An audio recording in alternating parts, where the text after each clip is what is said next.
eu botar para gravar. Deixa eu só ver se está gravando aqui e a gente começa, tá? Eu já disponibilizei a aula, né? Tá gravando. Eu já disponibilizei a aula para vocês, tá lá na plataforma, tá? Tanto a aula quanto o material. Já tá tudo lá, tá, gente? Então a gente vai começar, tá bom? Tem 8 pessoas só, mas à medida que a gente for começando, eles vão iniciando. Vão entrando, tá? São 9h30, então vamos lá. Então hoje a gente vai falar da espinha bífida. Mas o que é essa espinha bífida? Vocês já conhecem, porque a gente já falou um pouquinho, né? Eu mostrei para vocês na aula passada que a gente tem a formação do tubo neural, e aí ele começa a fechar no meio e depois ele vai finalizar nas extremidades, tá bom? E aí a espinha bífida, ela se forma quando a gente tem um problema em um desses fechamentos. Então, em alguma parte que deveria se fechar, ela não fechou. E aí a gente tem o que a gente chama de espinha bífida. A gente viu também que existem tipos de espinha bífida e a gente viu que a gente pode estar evitando essas malformações, né? Principalmente a questão da espinha, na ingestão do ácido fólico. Então, o ideal é que a mulher ela inicie o ácido fólico o mais precocemente possível. Tem grávidas que planejam a gravidez, elas começam a tomar o ácido fólico antes da gravidez, antes delas estarem grávidas, tá bom? Então, o que seria a espinha bífida? A espinha bífida ela é caracterizada por um conjunto de malformações congênitas que se desenvolve no bebê durante as 4 primeiras semanas de gravidez. A gente consegue ver, a gente falou sobre isso também, então, dá para ver na barriga da mulher, quando ela ainda está grávida, se o bebezinho vai ter alguma malformação, como a espinha bífida? Sim, dá para ver, tá? Eu não sei quantas mãezinhas tem na turma, mas quando a mulher está grávida, ela faz a primeira ultrassom no primeiro trimestre, é a ultrassom normal, né, a tradicional. No segundo trimestre, ela faz a morfológica. Então, quando ela faz essa morfológica, é justamente aí que o médico, se a mãezinha tiver, se o bebezinho tiver, ele vai acusar a espinha bífida. Tá? Ele vai acusar a espinha bífida, tá bom? Essa espinha bífida ela vai se caracterizar como uma falha no desenvolvimento da coluna vertebral e uma formação incompleta da medula espinhal e das estruturas que a protegem. Aí a gente tem as meninges, tá bom? Então, basicamente, resumindo, isso daqui caracteriza a espinha bífida, tá? Esse seria o conceito da espinha bífida. A espinha bífida é um tipo de defeito congênito, um problema relacionado à maneira como a coluna e a medula espinhal se desenvolvem. Então, está relacionado só à medula? Não. Também está relacionado à coluna vertebral, a osso. Então, a gente não vai ter osso naquela região e a medula pode ou não extravasar para a parte externa, ok? A espinha bífida ela pode começar a se desenvolver no feto antes que a mãe saiba que está grávida. Então, é aquelas mãezinhas que não foi planejado, né? E a mamãe ainda não sabe que está grávida. Então, ela pode sim se desenvolver antes da mãezinha saber que ela está em gestante. Em alguns casos, as estruturas em alguns casos, as estruturas que devem estar dentro do canal espinhal saem, que foi o que eu falei para vocês, tá? Que a gente vê aqui na figura.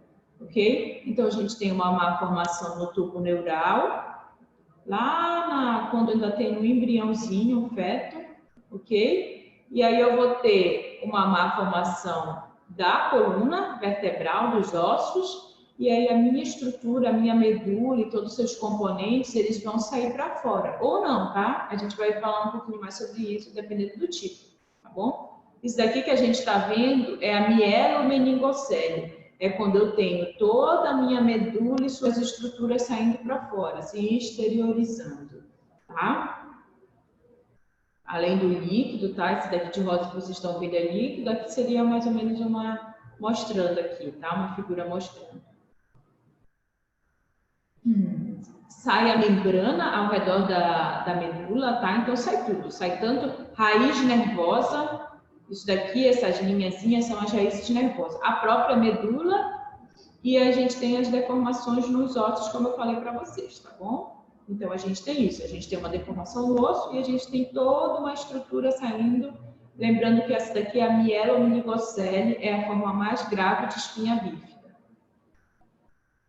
A lesão, ela geralmente ocorre na parte final da coluna, tá? Então, na parte mais inferior, ok?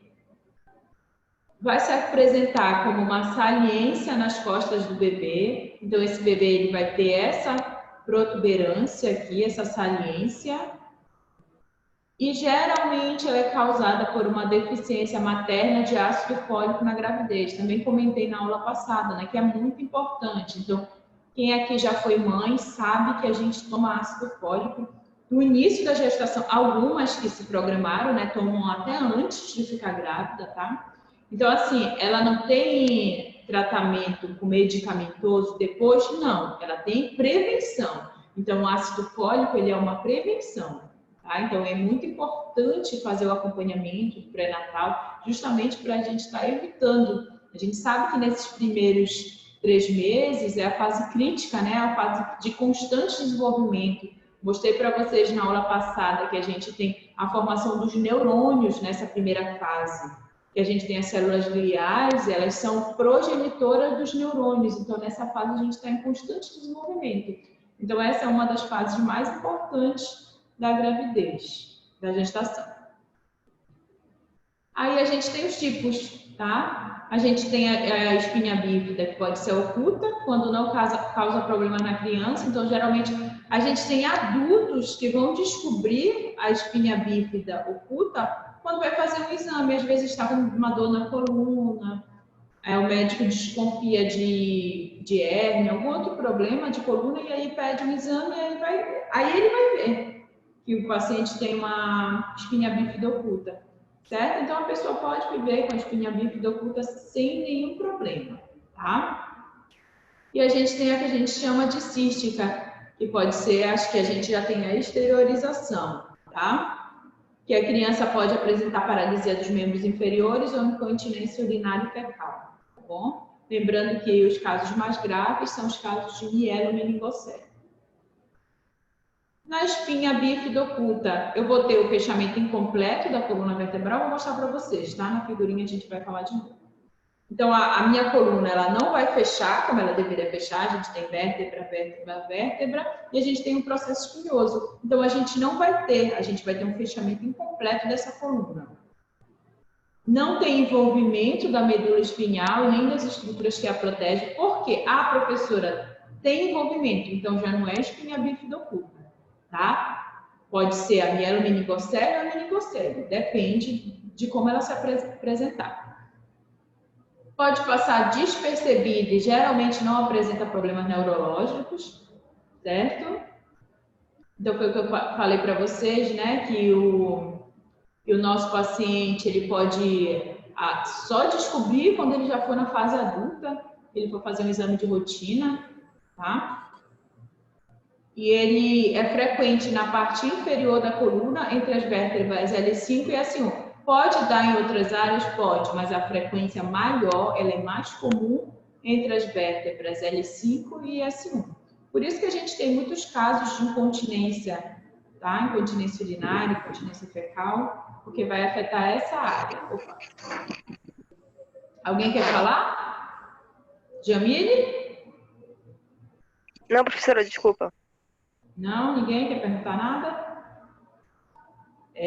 A gente vai ter, quando a gente tem a espinha bífida oculta, uma presença anormal de cabelo ou uma mancha nessa região, tá? Então, geralmente, o meu paciente ele tem um tufinho ou uma mancha escura nessa região da espinha bífida oculta, tá? Então, olha aqui, gente, o que vai acontecer na minha espinha bífida oculta, tá? A gente deveria ter osso aqui, ó, vocês estão vendo aqui, ó? Ó a vértebra aqui, ó. 1, 2, 3. Aqui é disco, tá? Aqui é o disco intervertebral. Esse de amarelinho aqui, esse amarelinho é a minha medula espinhal. tá? E aqui a gente tem continuidade, olha, ligamento interespinhal, tá? E aqui a gente tem o processo transverso, perdão, processo espinhoso, processo transverso aqui na lateral, não está aparecendo na figura, tá? Então, a gente vai ter alteração. Aqui eu deveria ter uma continuidade, uma proteção de osso fechando, e eu não tenho, tá bom? Mas eu também não tenho medula, nem nervo, nem uma estrutura saindo. Ela está guardadinha aqui dentro, tá? Mas a gente pode observar no paciente a presença de um tufinho, ó aqui, ó, a minha criança que tem um tufinho aqui de cabelo. Mas pode não ter um tufinho, tá? Pode ter só uma mancha escura, que muitas das vezes passa despercebida e a pessoa só vai ser diagnosticada lá na fase adulta, tá bom? Aqui é uma radiografia, um exame de imagem, tá? E como é que eu vejo? Olha aqui, ó, tá? Aqui é descontinuidade, eu deveria ter isso, ó, processo espinhoso, e aqui eu não tenho. Eu só tenho a parte transversa e incompleta, tá? Ok? A gente pode observar aqui, ó, tá? E aí a gente tem a espinha bífida cística, que a gente tem a meningocele e a mielomeningocele. Na meningocele é a forma mais leve de espinha bífida, porque a saliência nas costas do bebê envolve apenas as estruturas que protegem a medula, que seriam as meninges, tá? Então a gente não tem saída de medula e nem de nervos, ok? O bebê geralmente não apresenta problemas neurológicos, tá? Geralmente. Olha aqui, gente, essa é a meningocele, tá? A gente tem sim uma alteração, ó, tá? A gente tem uma formação incompleta óssea aqui no fechamento, mas a gente só tem meninge. Opa! A gente só tem meninge saindo, tá? Aqui a gente tem líquido, mas a nossa medula, ela tá guardadinha aqui, tá bom? Ó, o bebê, ele tem uma estrutura para fora, mas a nossa medula, ela tá... Então, geralmente, o meu bebê, ele não tem sequelas, tá bom? E aqui no ultrassom, como é que eu observo? Olha aqui, gente, tá? Deveria estar fechado, ó, e a gente já observa aqui, ó, tá? Fechamento incompleto do meu embrião, tá? Do meu feto, ok? E a gente tem a mielomeningocele, que é a forma mais grave de espinha bífida, tá? Como eu mostrei para vocês, o bebê ele vai ter uma saliência nas costas, mas ele também vai ter perda da medula espinhal nessa saída, né? E parte dela, que são os nervos. Geralmente, o bebê vai apresentar problemas neurológicos, porque eu não vou ter essa transmissão de impulso, tá? Então, essa conexão do membro inferior com a parte superior, né, com a parte do córtex, com a parte do encéfalo, eu não vou ter, eu vou ter um bloqueio, porque eu vou ter uma saída, que eu vou ter um corte, tá? Aqui a gente observa, né, olha aqui, gente, a gente deveria ter um fechamento, a coluna fechando, mas a gente não tem. Além disso, a gente tem a saída da medula espinhal e dos seus componentes, tá? Que são os nervos, ok? É a forma mais grave. Olha aqui, gente, tá? Bebezinho, tá bom? Então, se ele chegar a nascer com a mielomeningocele, eu vou falar para vocês mais lá na frente do tratamento, ele precisa imediatamente ficar só de bruços, tá? Opa, acho que tem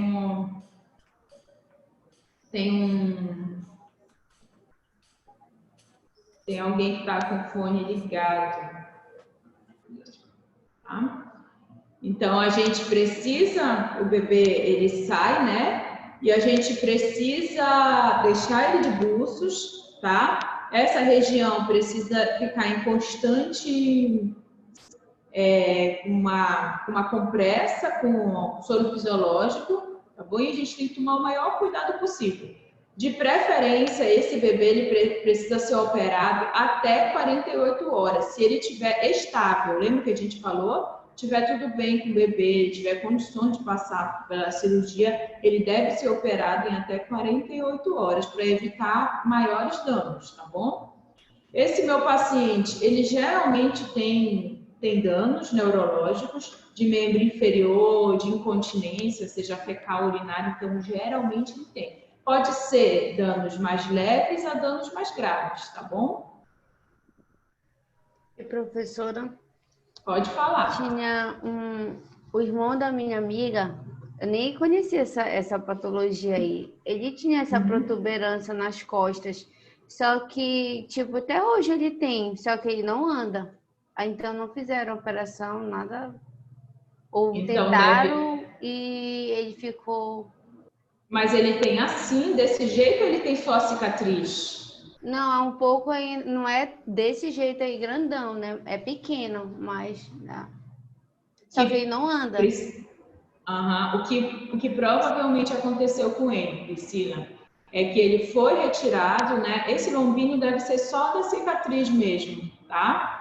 Deve ser só da que eles não conseguiram, às vezes eles não conseguem, fica uma cicatriz um pouquinho mais volumosa, a gente percebe, a gente não vai ver assim, tá, gente? Ó, tá? Nem assim, deixa eu mostrar o outro.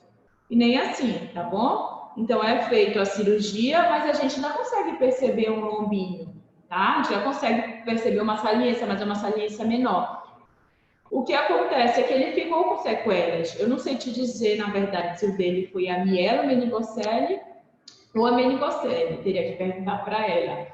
Mas, assim, ele fica com sequelas, tá? Então, mesmo que eu opere esta criança aqui, ela provavelmente vai ficar com sequelas. Só que quanto mais cedo eu operar, eu vou evitar, assim, sequelas mais graves. Então, eu posso ter sequela desde a paralisia até o meu paciente ter alguma movimentação, seja de quadril, tá? Então, é isso que acontece. Então, eu evito danos mais extensos, tá? Mas, geralmente, o meu bebê, né, o meu paciente, ele vai sim ter sequelas, tá bom? E aí, depois ele vai fazer tratamento com a fisioterapia, tá? Ok, Priscila? Ok. Deixa eu minimizar. Tá. Deixa eu minimizar. Causas, né? A gente já chegou a ver também na aula passada algumas causas, então a gente pode ter aí fatores genéticos, tá? Então a gente pode ter uma relação genética, então, na família, tá? A gente tem a deficiência materna de ácido fólico, então geralmente são mulheres que não fizeram acompanhamento pré-natal de forma adequada, então não fizeram o uso da vitamina, tá? A gente pode ter um fator de diabetes materna, então uma mãe que tem uma diabetes ou ficou com uma diabetes descompensada, tá? A gente também tem, em alguns casos, a deficiência materna de zinco e a ingestão de álcool durante os primeiros 3 meses de gravidez. Então, na maior parte dos estudos, se a gente for fazer uma pesquisa, a gente vai ter essas aqui como as principais causas, tá bom?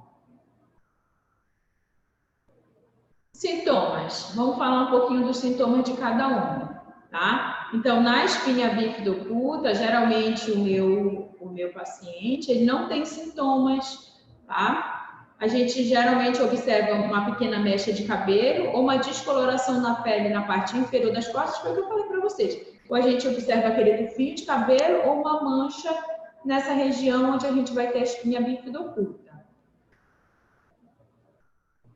Diferente dos sintomas imediatos que a gente tem na meningocele e na mielomeningocele, tá? Quando a gente tem um saco cheio de fluido que vai sair da espinha do bebê, no caso da meningocele, e na mielo a gente vai ter a coluna, tecidos, nervos, tudo se projetando externamente, tá? Então, na espinha bífida oculta, geralmente a gente não tem sintomas, tá? Na meningocele também não, os sintomas bem leves, e na mielomeningocele são de sintomas moderados a graves, ok?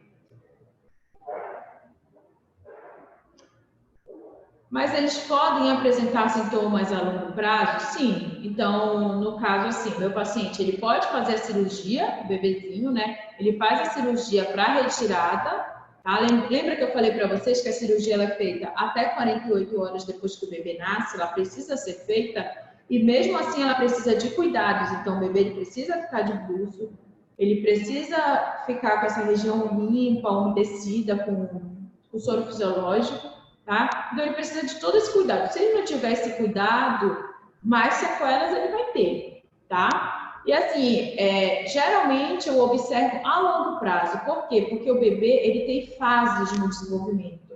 Então, quando ele é bebezinho, recém-nascido, tem muitas coisas que o bebê não faz. Ele faz mais reflexos. Vocês estão vendo isso com o Jorge, né? Tá? Então, ele faz mais reflexos. Então, ao longo do desenvolvimento dele, que a gente vai começar a observar as sequelas. Tá? Então, os sintomas e as sequelas, a gente vai realmente observando a longo prazo. Então, ele teria a fase do engatinhar, a fase do sentar, e talvez ele não consiga sustentar essa região do membro inferior, tá? Ele não tenha movimento de membro inferior, a gente só vai observando a longo prazo.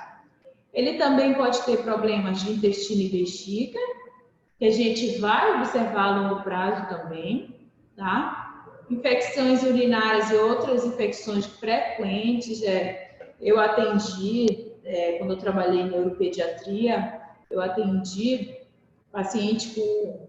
Eu tinha basicamente dois pacientes que tinham mielomeningocele, tá? Então, uma paciente, a menina, ela tinha infecções urinárias recorrentes, ela vivia internada. Como é que funcionava a mãe dela? Ela fez uma prática, né? Ela fez um curso para aprender a colocar sonda e retirar a urina. Aí foi aí que ela conseguiu controlar essas infecções urinárias, tá bom? Mas mesmo assim ainda tinha, mas diminuiu mais o prazo, tá? Então ela vivia na urgência, tomando antibiótico, tá bom?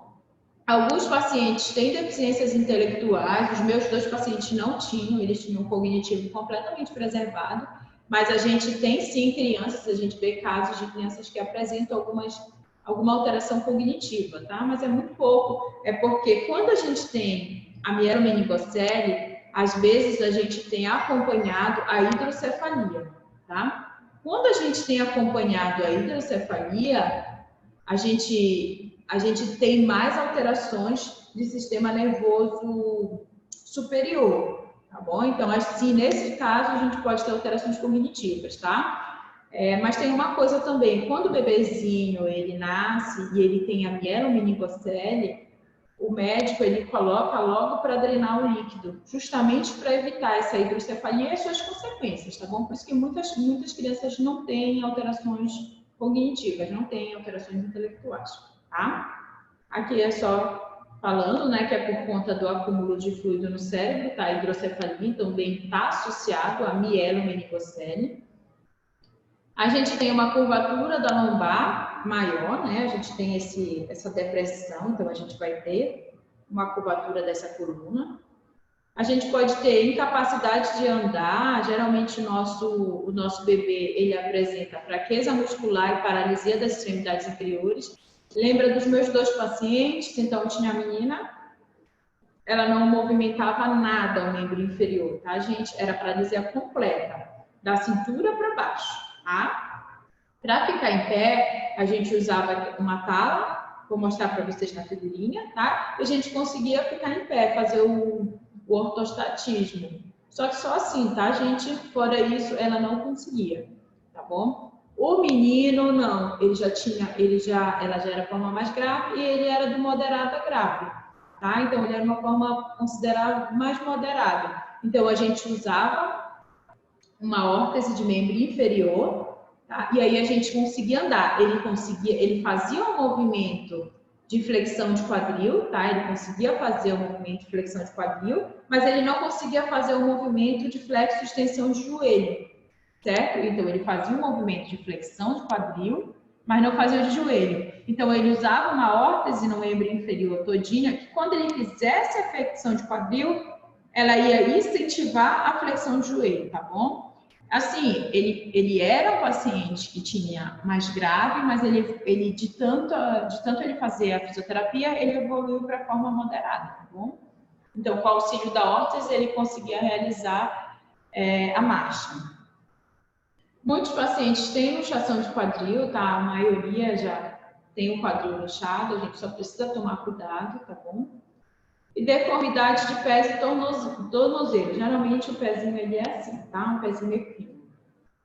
Muitas crianças com mielomeningocele usam cadeiras de rodas, tá? Ah, então, a maioria usa cadeira de rodas. Eles praticam, no caso do meu paciente, o menino, ele praticava a marcha, mas só quando ele estava em consultório. Fora isso, é cadeira de rodas, tá bom? Até porque ele era grande, ele já tinha 12 anos na época, tá? Diagnóstico. Como que é feito esse diagnóstico? Então, o diagnóstico ele é feito no exame pré-natal, por isso que é muito importante a mãezinha fazer o pré-natal, fazer o acompanhamento de forma correta, tá? O que acontece é que muitas mãezinhas não fazem, né? E aí, quando tem o nascimento, o bebê já nasce, aí fica tudo mais complicado. A equipe não está preparada para receber aquele bebê, tá? Que vai demandar todo um cuidado. Existe o exame, né? Não é o mais comum, tá? O mais praticado, que é o exame de sangue, que a mãe faz antes do nascimento para poder prever o risco do bebê ter espinha bífida, tá? E a gente tem a amniocentese, que é uma amostra do fluido que envolve o bebê, é usada para medir fatores que indicam problemas na coluna. Esses não são os mais comuns, não é a nossa realidade é a ultrassonografia, a morfológica, que é realizada no 3º trimestre de gestação, que a coluna do feto ela é estudada através de um teste que usa ondas sonoras. Então, o médico vai lá, faz a ultrassom, é a morfológica, então ela vai conseguir ver todos os ossinhos, todas as partes do bebê, e lá ele consegue ver que o bebê vai nascer com alguma alteração na coluna, tá? Aqui a gente só vai ver como é que funciona o procedimento, tá? A amniocentese, que foi o primeiro que eu falei, um procedimento médico realizado para obter uma amostra do líquido amniótico. O procedimento é realizado utilizando-se um aparelho de ultrassom para guiar uma agulha através do abdômen materno. Olha aqui, gente, tá? Então, ele põe uma agulha aqui, que vai até o abdômen, tá? A gente tem ultrassom guiando para não ter nenhum problema, tá? E a agulha chega na cavidade amniótica, aspira cerca de 20 ml de líquidos para análise, tá? Ó, chega na cavidade, tá? Perfura aqui a pele, a parede uterina e a cavidade. Ele é um pouco mais invasivo, então, geralmente, ele é feito quando se tem dúvidas com relação ao ultrassom, tá? Apenas isso. Bom, e não é corriqueiramente utilizado, não. Tá? Opa. E aqui é o ultrassom morfológico, tá? Então, aqui é a coluna do bebezinho. Olha aqui, gente, tá? Olha como é fácil de ver, tá bom? Então, é muito fácil da gente poder observar, tá? Olha aqui a coluna do bebê e aqui a espinha bífida, tá? Ó. Aqui é um artigo, né? Que mostra que a espinha bífida é detectada até o 1º trimestre por ultrassom, no 2º semestre por ultrassom, tá? Ok, ó, bem aqui, tá, gente? Vocês conseguem observar aqui a malformação da coluna, tá? Esse daqui é no 1º trimestre, tá? Então, no 1º trimestre, a gente já consegue, inclusive, até observar um pouquinho, mas a gente só vai ter uma imagem perfeita a partir do 2º trimestre, tá? Que é na morfológica, tá bom? Na morfológica de 2º trimestre, tá? Essa morfológica de 1º trimestre, a gente pode pensar numa espinha bífida aqui, ó, supor, tá? Ok? Como é feito o diagnóstico? Após o parto, né? A meningocele e a mielomeningocele são geralmente visíveis no exame físico quando o bebê nasce, tá? A gente consegue observar se o bebê ele tem a meningocele ou a mielomeningocele, vamos ver lá na figurinha, tá? Diferenças, ó, tá, gente? Mielomeningocele e a meningocele, tá? Ok? Então, aqui está, gente. Então, quando tá todo fechadinho, aqui não dá para saber se tá aberto, aqui em cima, mas quando tá com essa pelinha toda revertida, tá? Quando eu não tenho essa abertura aqui, essa exteriorização, eu tenho a meningocele.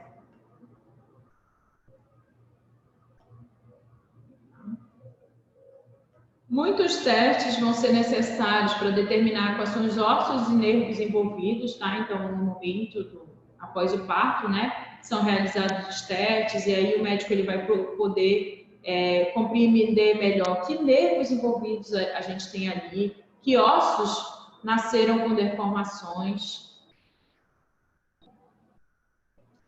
A espinha bífida oculta, como eu falei para vocês, a maioria da criança, ela nem é diagnosticada, tá bom? Essa condição, ela raramente vai causar sintomas, ou se causar, vão ser poucas complicações.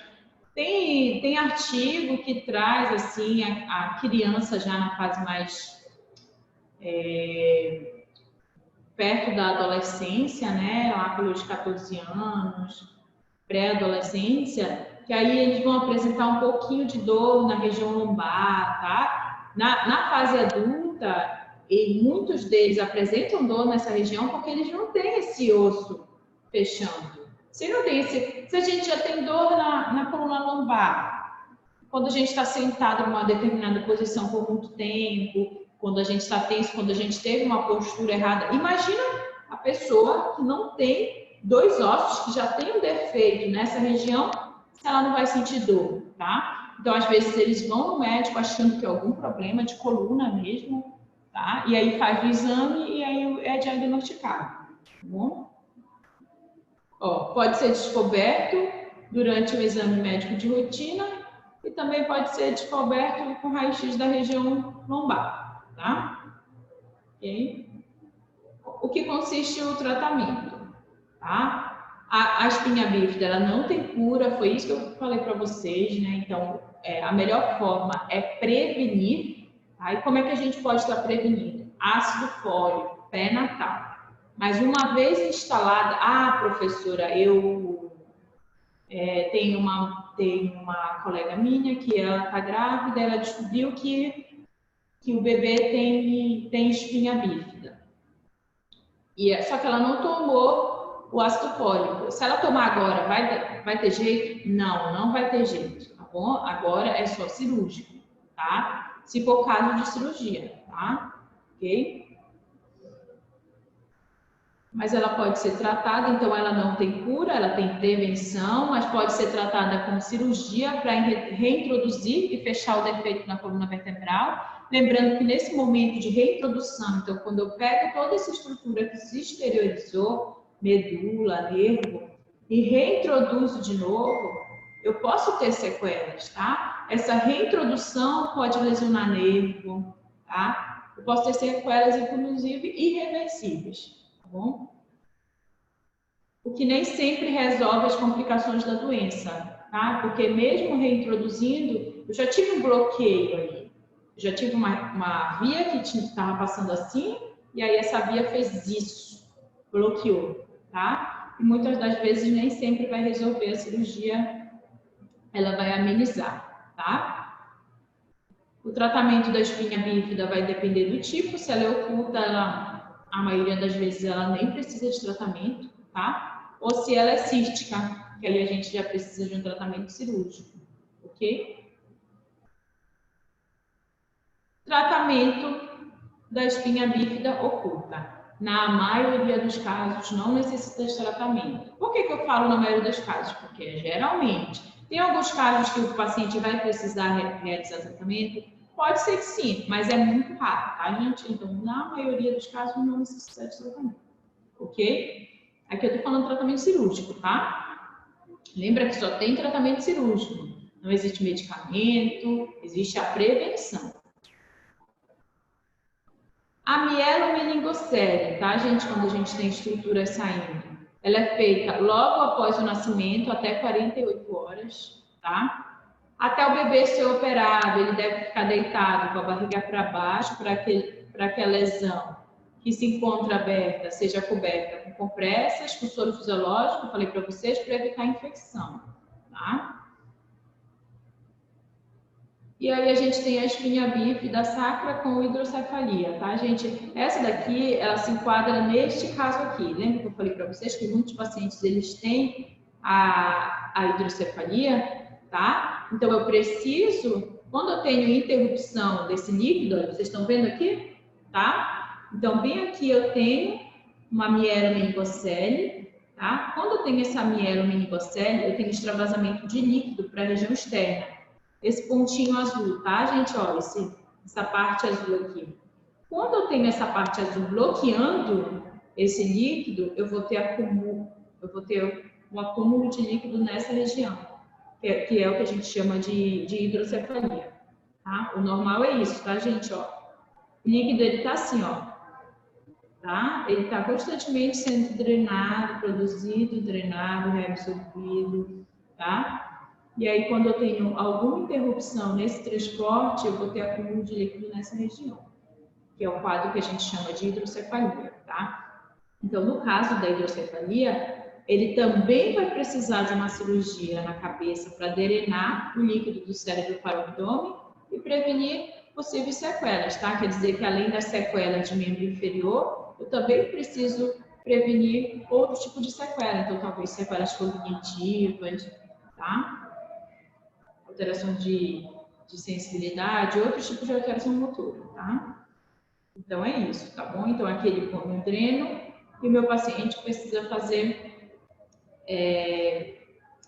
a drenagem desse líquido, tá? Eu peguei muito paciente, quando a gente pega na cabecinha dele, a gente vai ver lá o dreno, tá? Por que que fica lá? Porque ele precisa de tempo em tempo estar fazendo, geralmente de 3 em 3 anos, tá? Então ele vai lá, o médico faz o acompanhamento, verifica o tamanho da cabeça, se está tendo produção exacerbada de líquido, aí ele vai lá e faz esse dreno, põe nesse catéter e faz esse dreno, tá? E aí a gente vai falar um pouquinho do nosso tratamento, né, da fisioterapia. A fisioterapia neurológica, ela vai atuar nas disfunções. Ah, professora, eu queria um protocolo de atendimento só para paciente com espinha bífida. Tem esse protocolo? Não, tá? O que a gente dá em conta são alguns protocolos na internet com pacientes que têm padrões iguais ou parecidos ou semelhantes. Tá? Então, de repente, eu pego 10 pacientes que têm paralisia de membro inferior. Tá? E aí eu posso aplicar um protocolo neles, mas não existe um protocolo para todos os pacientes, tá bom? Então, assim, depende da minha avaliação, que é a nossa próxima aula, tá? Semana que vem. Eu vou fazer a minha avaliação e aí, de acordo com a minha avaliação, eu vou prescrever o tratamento mais adequado para ele. E de acordo com a evolução, eu vou mudando as minhas condutas, tá bom? É assim que funciona, tá? Então, o meu objetivo é tornar a criança o mais independente possível. Então, eu vou atuar fazendo com que essa criança ela busque a independência, tá? Ela tente alcançar os marcos do desenvolvimento. A minha criança, eu preciso estimular ela a andar ou até mesmo usar a cadeira de rodas, não ficar só dependendo. Então, a maioria dos pacientes que eu peguei de espinha bífida, eles não tinham alterações de membro superior. Tá? Então, é ensinar eles a tentar se deslocar na cadeira de... A gente pensa que é fácil, mas na aula prática, a gente faz uma aula prática, treinamento de cadeira de rodas. E aí vocês vão poder ver que não é tão fácil assim, tá bom? A gente precisa realmente, não só pensando no nosso paciente criança, mas pensando em todos os pacientes que, de repente, estavam andando, no nosso paciente de TRM, por exemplo, traumatismo arquimedular, lesão de coluna.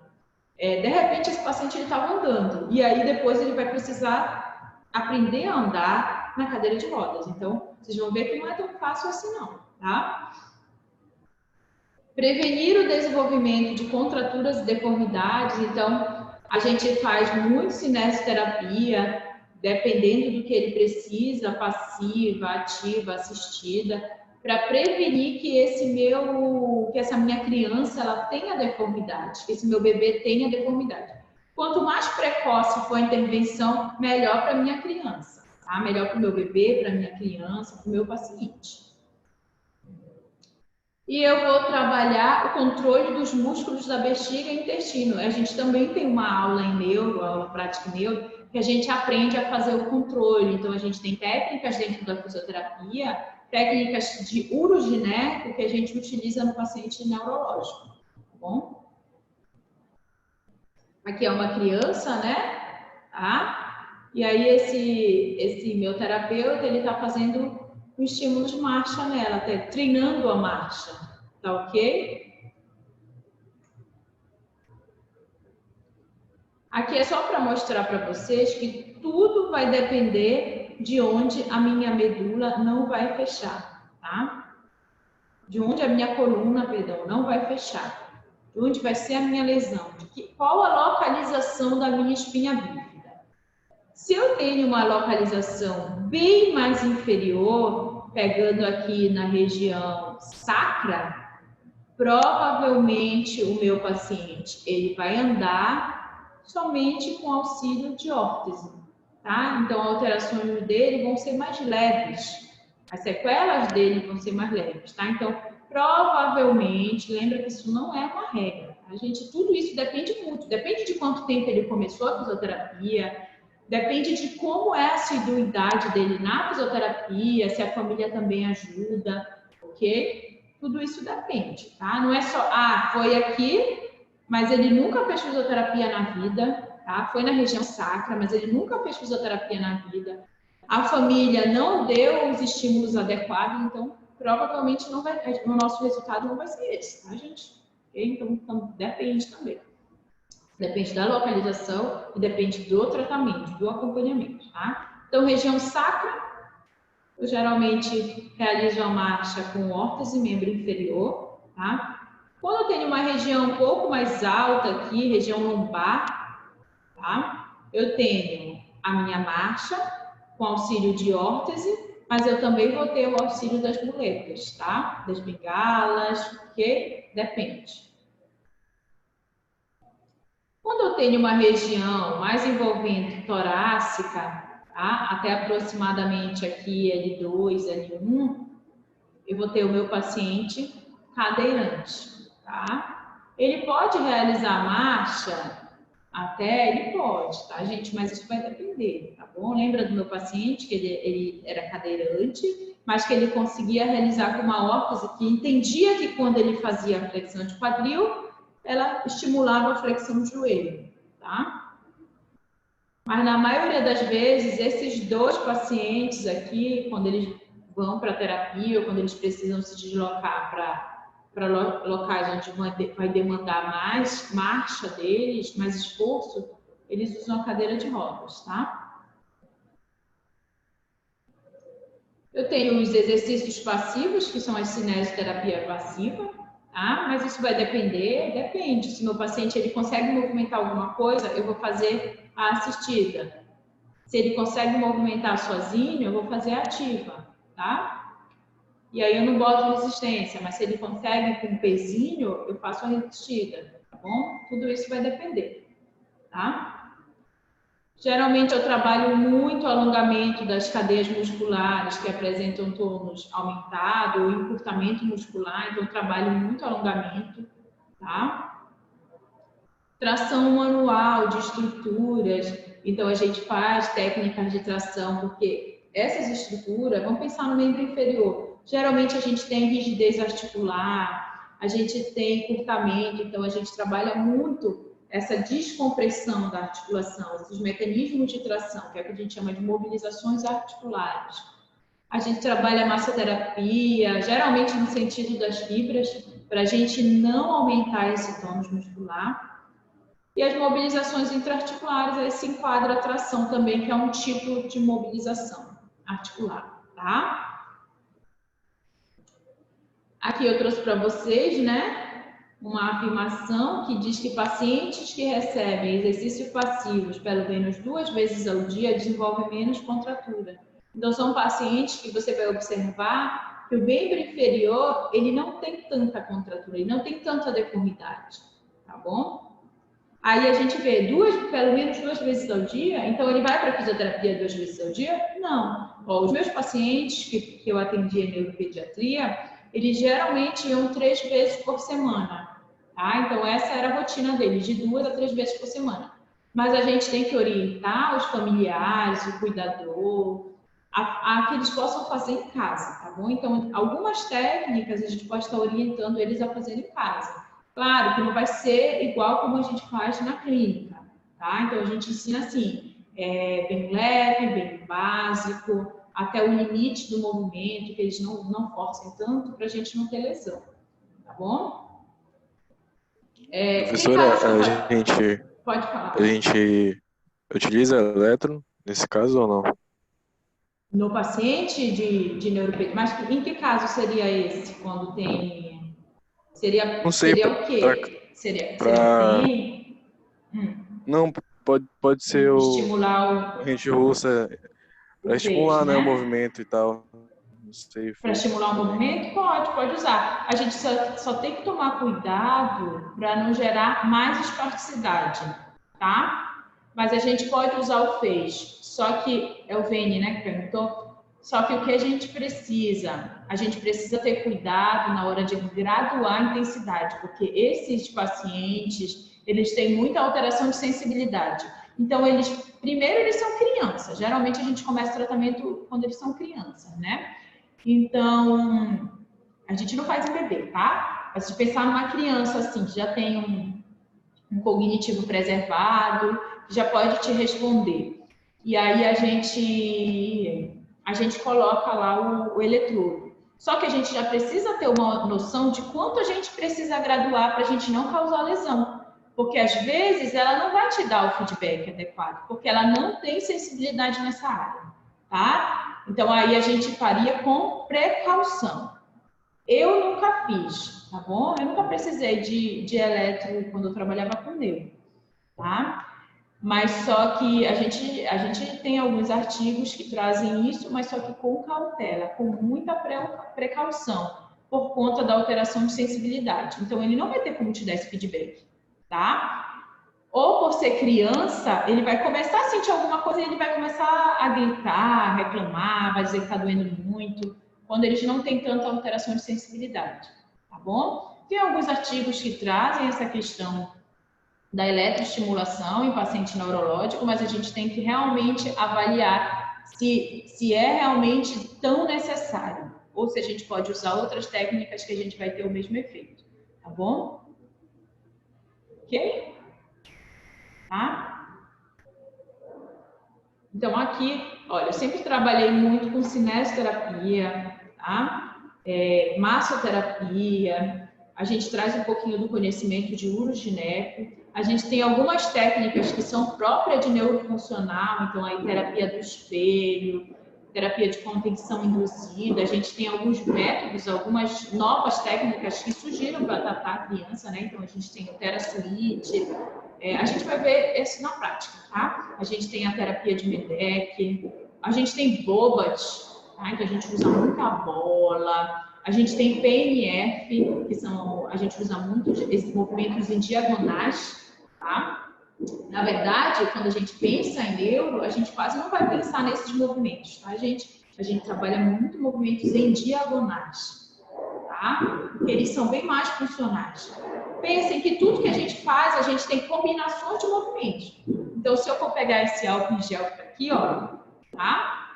Eu geralmente combino movimentos. Eu não faço, eu faço flexão de bunda, adução, porque não é assim. Eu geralmente combino muitos movimentos. E a gente tem muito padrão diagonal, tá? Então, funcionalmente, os padrões diagonais, eles são mais utilizados no nosso dia a dia, tá bom? Então, a gente usa muito cinésio, a gente tem...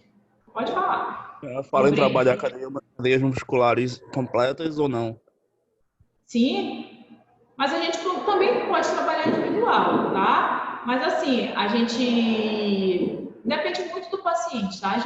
A gente pode trabalhar individual. Eu quero focar na flexão de punho. Eu posso trabalhar. Mas eu não posso esquecer os movimentos funcionais. Então, de repente, eu vou trabalhar o macro, é pensar em diagonais, tá? É pensar em cadeias combinadas de movimentos, tá bom? Ok? E até porque com criança, gente, vocês vão ver que não é assim, eu vou ficar lá com ele, vamos lá, 1, 2, 3, não vai rolar, tá? Então, com criança, quem pensa em trabalhar com criança, assim, a pessoa tem que ser muito criativa, tá? Então, é preciso, assim, usar muito criatividade, tu tem que pensar numa brincadeira que tu consiga ganhar o movimento. tá? Então, quando eu comecei com neuropediatria logo quando eu tinha me formado. Eu me formei e fui trabalhar numa clínica com neuropediatria. Eu vou ser bem sincera para vocês, na primeira semana, assim, eu fiquei muito perdida. Eu não tinha, assim, essa rotina de criança, era tudo muito difícil. Só que eu fui me acostumando e a partir da segunda semana eu já consegui envolver brincadeiras. Então eu chegava, na primeira semana eu chegava em casa e ficava pensando, o que eu posso fazer para tornar aquilo lúdico? E aí a partir da segunda semana, pronto. Eu já fui criando, às vezes a gente tem que improvisar na hora. A criança, tu pensou no tratamento, tu pensou em fazer alguma coisa, mas a criança não estava afim naquele dia. Ela estava em outra vibe. E aí eu vou ter que mudar totalmente, tem que inventar. Ela queria, de repente, brincar de bola, de coisa, ela veio ativa. E eu tenho que pensar em, sei lá, em futebol, vôlei, como é o nome, o beisebol, né? Então tem que pensar nisso, tá? Então a gente usa muito a cama elástica, a escadinha, certo? Então tem que ser tudo muito lúdico e a gente tem que ter muita criatividade. É improviso, é pensar, é brincar e fazer o tratamento brincando, tá bom? Ok? Senão ela não vai fazer. Você vai passar ali de meia hora até uma hora sem ela fazer nada, tá bom? Você vai tentar e você não vai ganhar e o ganho vai ser, tá? Ou vai ser mínimo, ok? Professora? Então, confiança é muito diferente. Professora? Olá, pode falar. Esse procedimento, né, a atuação da fisioterapia sempre vai ser acompanhado com multidisciplinar, né, com outros profissionais, né? Sim! Ó, gente, aqui eu tô falando só da fisioterapia, tá? Porque é o que a gente atua, né? Mas a gente tem que pensar que essa criança, ela tem que fazer todo um acompanhamento, tá? Então, ela faz fono, ela faz terapia ocupacional, muitas fazem fono, terapia ocupacional, às vezes faz acompanhamento com nutricionista, psicopedagogo. Às vezes ele faz fisioterapia, mas ele faz outro tipo de terapia junto também, tá? Então, às vezes faz vários acompanhamentos, tá bom? Então, geralmente o acompanhamento ele é multi. Às vezes, eu já cheguei a atender junto com a terapia ocupacional, já fiz atendimento combinado com a terapia ocupacional e já fiz com a psicopedagogia também, tá, gente? Mas também pode fazer com a fono, tá bom? Então, já fiz com a psicopedagogia, ela queria ver como era o desenvolvimento e a gente acabou fazendo um atendimento junto. Ela quis entender um pouquinho o que estava acontecendo, ela atendia em cima, né, da parte lá a parte mais lúdica, e a gente fez um atendimento combinado, tá? E da terapia ocupacional, a gente trabalha muito com a terapia ocupacional, tá bom? Então, a terapia ocupacional era mais comum, mais corriqueira, tá? Então, é isso. Outra coisa rapidinho, professora. Só uma dúvida. Na hora de atender essas crianças, né? Uma vez eu ouvi falando assim que às vezes era com os pais, né? Lá próximo. Era o quê? Eu não escutei? Pode repetir, bem? O atendimento seria lá com os pais lá, observando, auxiliando, ajudando. E outra vez eu vi que não poderia os pais, por causa que o paciente, né, a criança lá, se sentiria incomodado e não iria fazer o exercício lá da forma certa por causa da pressão. Aí eu não tenho essa dúvida. Tá. Como funcionava o meu atendimento? No primeiro momento, os paizinhos, eles ficavam na sala, tá? Então, eu fazia avaliação e na primeira semana de atendimento, geralmente na primeira semana eles faziam 3 sessões, uma avaliação, 2 atendimentos.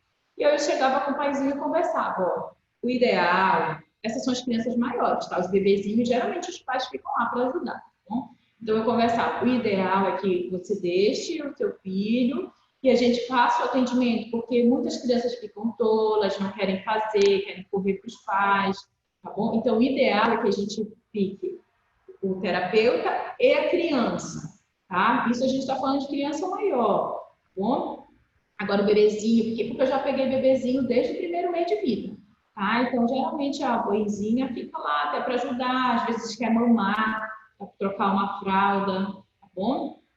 Mas a criança, a partir de 1 ano, ela já pode ficar sozinha com a gente lá, mas isso tudo vai depender muito dos pais, tá bom? Agora, tem pais que não queriam sair mesmo, então, assim, eu não tenho como forçar, a gente só orienta, né? A gente conversa, olha, o ideal, mas, assim, quem decide são os pais, tá bom? Porque tem pai que realmente quer estar lá, tá? Agora, vão ter sessões que eu vou precisar que o pai esteja lá, porque são sessões que eu vou dar as orientações. Então, eu vou precisar que, de repente, numa sessão, eu vou dizer, olha, hoje você vai ficar, porque hoje eu vou lhe ensinar como você vai fazer os exercícios em casa, tá bom? Então, tudo isso é combinado. Eu não tenho como forçar, dizer assim, olha, tu não vai ficar, porque tu vai atrapalhar, tá? Tu não vai explicar. Não, é assim, a gente conversa, a gente explica o que seria melhor, mas a decisão, quem toma é os pais, tá bom? A maioria dos pais, eles deixavam a criança lá, tá? E eles voltavam para buscar no final da sessão. Então, iam lá, deixavam, quando dava horário, eles já iam lá, deixavam e depois eles voltavam para buscar. Tá bom? Mas tem paizinho que mesmo com criança grande, que eles não saíam, tá? Então, assim, é muito escolha deles. Tá? Tem toda uma questão de confiança também, tá bom? Às vezes no começo eles não querem deixar, mas com o tempo eles vão adquirindo confiança, né, no profissional e eles já vão deixando, tá bom? Ok? Vamos lá. Vamos lá continuar falando da fisioterapia, tá? Então a gente tem muito cuidado para evitar, né, que o nosso paciente ele tenha contraturas ou deformidades, tá? E a gente tem que pensar que esse cuidado ele não vai ficar restrito somente a um tempo de sessão, tá? Esse cuidado ele precisa ir para casa. Então, os nossos pacientes neurológicos, né? Vamos pensar no paciente neurológico, eles geralmente usam as ortesezinhas para evitar contraturas, tá? Seja em casa, seja durante a terapia, tá bom? A gente faz as imobilizações controladas, né, por meio das goteiras de gesso ou as termoplásticas, tá? Acho que a gente usa as termoplásticas, tá, gente? Essas goteiras de gesso nem se usa mais, só se for para tirar o molde. O ortostatismo precoce, ele vai auxiliar tanto no ganho e manutenção do comprimento, quanto na força e propriocepção por parte da musculatura, tá? Então, aqui a gente está pensando em membro inferior. Ah, o meu paciente, ele não consegue ficar em pé, então eu não vou botar ele em pé.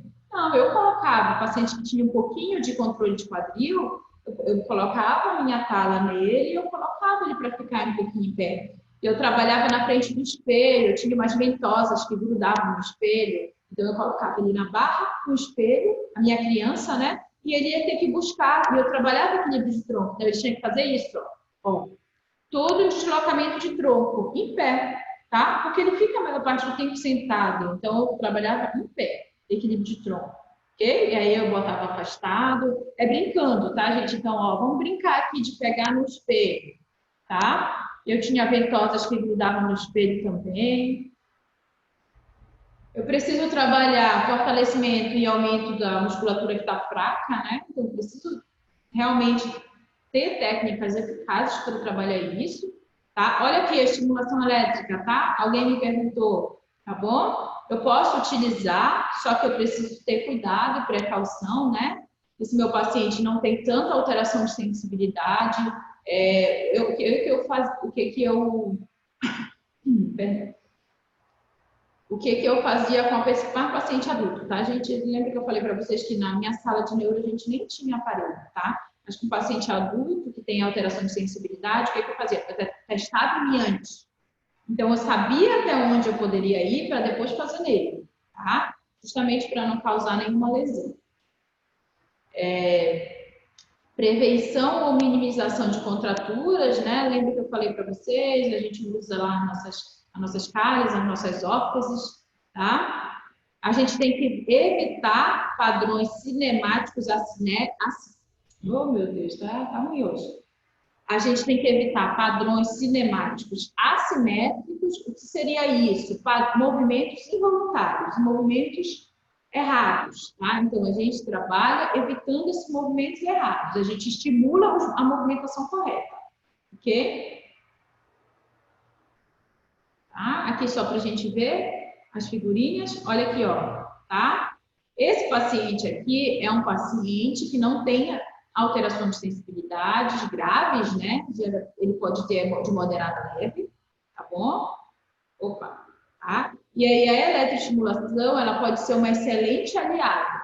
Só que o meu paciente, ele tem que ter um cognitivo preservado e não ter alterações de sensibilidades graves, tá ok? E aí eu posso ir lá e me utilizar da eletroterapia, tá? A mesma coisa aqui, tá, gente? Provavelmente eu trabalho aqui a dorsiflexão, tá? Olha aqui, tá? Aqui, o cuidado tem que ser maior, tá bom? Esse bebezinho, ele deve ser muito comportado, tá? Porque a maioria dos bebês não deixam. E aqui o cuidado, ele precisa ser maior. Aqui, o que está sendo feito?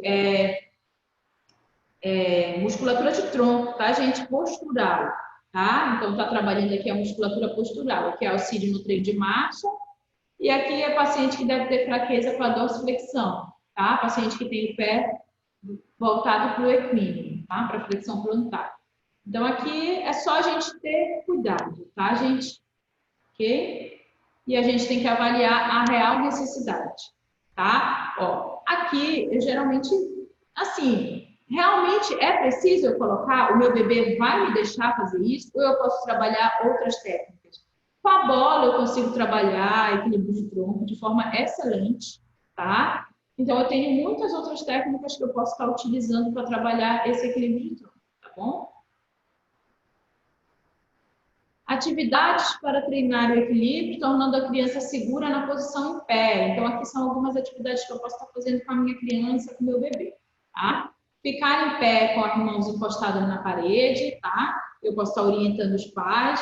Então, olha, deixa a criança lá, com a mão encostadinha na parede, para treinar esse equilíbrio de tronco, tá? Equilíbrio em pé, na posição em pé. Estender uma ou ambas as mãos em diferentes direções no intuito de apanhar os objetos. Como eu falei para vocês, eu tenho uma criança aqui, ela está em pé, eu tenho um espelho de frente para ela. Eu posso colocar uma ventosa numa ponta e uma ventosa na outra. E aí eu vou fazer esse deslocamento na posição em pé, tá? Manter as mãos em contato com uma bola grande, tá? Então, isso daqui, ó. Aí eu já estou evoluindo, tá? Eu não estou só com a minha criança com a mão na parede. Eu já coloquei uma bola para dificultar, tá? Fazer força contra a resistência oposta pelo fisioterapeuta. É isso daqui, olha, tá, gente? Então, eu vou brincar com ela de empurrar. Pode ser uma brincadeira de empurrar, tá bom? Movimentar primeiro uma e depois as duas mãos em direção às marcas coloridas de cores diferentes. É a mesma coisa desse daqui, tá? De apanhar objetos. Então, eu posso trabalhar aqui, aqui em cima, tá? Todas essas atividades são exemplos, tá, gente? Que eu posso estar trabalhando equilíbrio de tronco e equilíbrio em bipedestação, tá bom? Pode ser tanto sentada quanto em pé, depende da minha criança, depende do que ela consegue, tá? Essas são atividades, exemplos de atividades que eu posso estar fazendo com a minha criança. Geralmente, os pacientes que têm lesões de lombo sacral, né, falei para vocês, eles vão apresentar algum tipo de incontinência urinária, tá?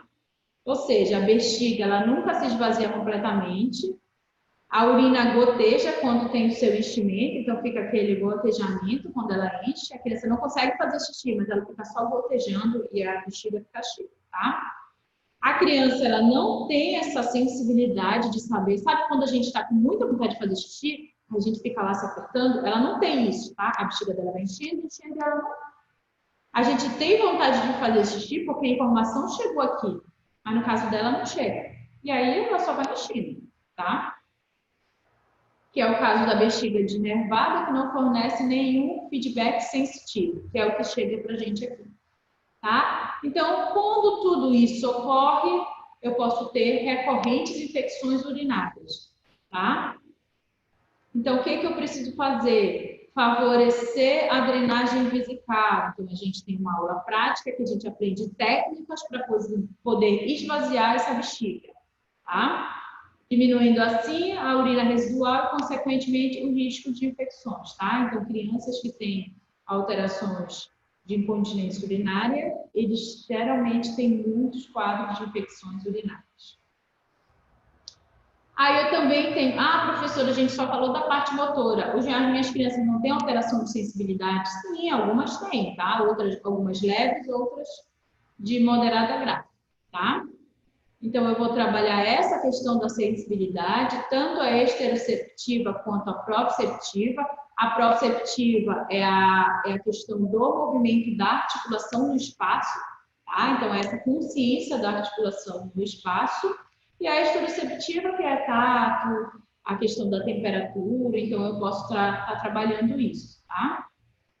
A minha criança, ela vai ter maior risco de traumatismo de tecido mole devido à incapacidade de perceber dor, temperatura e pressão. É por isso que eu preciso tomar muito cuidado com relação aos meus recursos de eletroterapia, tá? Então, eu preciso realmente tomar cuidado, tá bom? Se a minha criança, ela não tem nada, ela não responde nada, tá? Eu preciso tomar muito cuidado para mim não lesionar essa criança. Eles geralmente têm perdas de informações de feedback, tá? Que são transmitidos, seja para o nosso córtex, seja para os órgãos de sentido. E eu posso estar utilizando utensílios ortopédicos para promover o mínimo de compressão às estruturas ósseas, que são as nossas órteses, tá bom? Então, eu posso realmente estar trabalhando essa questão da sensibilidade, seja proprioceptiva, seja sensibilidade de temperatura, dor, pressão, tá? A gente vai ver isso nas nossas práticas. Ok? Deixa eu fechar aqui, tá? Opa, deixa eu voltar, tá, gente?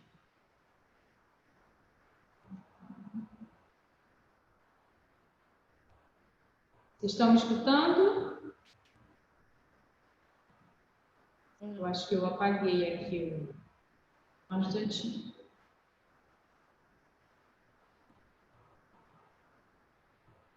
Alguém tem alguma dúvida? Deu para compreender? Sim, professora, está dando. Tá tudo tranquilo? Sim. Tá? E aí, gente, dúvidas? Deu para compreender melhor a espinha bífida? A gente começou a falar na nossa aula passada, né, de embriologia.